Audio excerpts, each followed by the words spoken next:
Yang saya cemaskan umatku ya Jibril. Bagaimana umatku sepeninggal aku kelak? Subhanallah. Nabi tidak mencemaskan anaknya, Nabi tidak mencemaskan istri beliau, Nabi tidak mencemaskan keluarga beliau. Yang beliau cemaskan umatku ya Jibril. Jibril lalu berkata, baiklah kalau begitu ya Muhammad, nantikan saya. Jibril lalu menghadap kepada Allah. Selang beberapa saat muncul kembali dan berkata, ya Muhammad, aku telah mendapat berita gembira dari Allah. Meskipun engkau sudah tidak di tengah-tengah mereka, meskipun engkau sudah tidak berada di tengah umatmu, selama umatmu berpegang kepada Quran dan Sunnah, mereka akan selamat dunia sampai di akhirat. Mendengar ini Rasulullah lalu tersenyum dan berkata, alhamdulillah, segala puji bagi Allah. Malaikat pencabut nyawa, silahkan laksanakan tugasmu. Jibril mundur, majulah malaikat pencabut nyawa melaksanakan tugas dan berkata, kalau bahasa kita, ya Muhammad, maafkan saya, saya tidak mampu melakukan ini, tapi ini perintah dari Allah. Lalu Nabi bersabda, laksanakan tugasmu, saya pun siap melakukannya.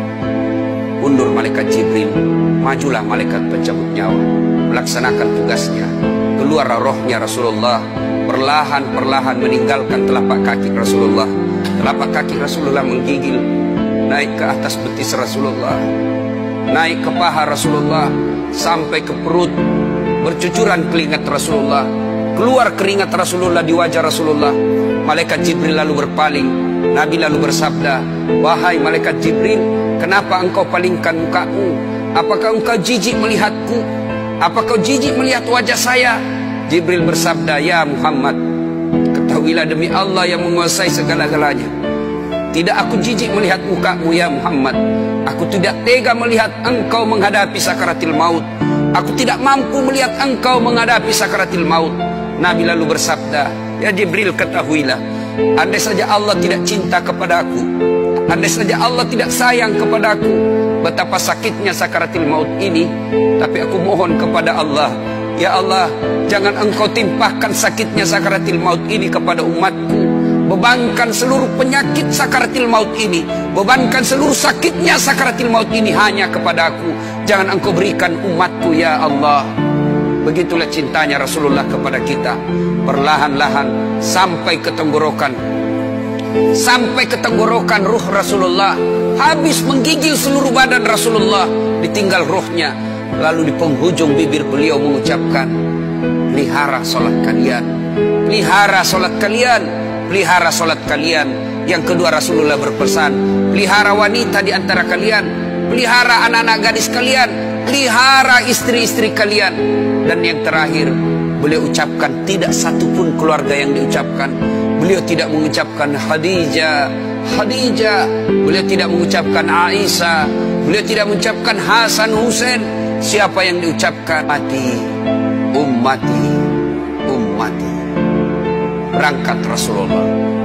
Hebohlah Mekah, berduka seluruh Mekah. Abu Bakar menggigil, sahabat yang lain meneteskan air mata. Satu sahabat yang tidak mau menerima kenyataan, Umar bin Khattab. Ketika disampaikan orang-orang, Rasulullah telah meninggalkan kita, Rasulullah telah menghadap kepada Allah, heboh satu Mekah. Umar bin Khattab marah, dia cambuk, dia tarik pedangnya dan berkata, siapa yang mengatakan Muhammad wafat, maka aku tebas batang lehernya. Umar tidak biasa, Umar tidak mampu menerima kenyataan Rasulullah berpisah dengannya. Dan Umar mengamuk, siapa yang mengatakan Muhammad mati, saya tebas batang lehermu. Tampil Abu Bakar Siddiq berdiri di depan rumah Rasulullah dan bersabda dan berkata, siapa yang menyembah Muhammad, sesungguhnya Muhammad telah menghadap kepada Tuhannya. Tapi siapa yang menyembah Allah, Allah tidak akan mati, Allah akan abadi selama-lamanya. Mendengar ini lunglai seluruh badan Umar, jatuh sempoyongan tidak mampu berdiri. Begitu menyadari Rasulullah telah meninggalkan. Begitulah para sahabat mencintai Rasulullah.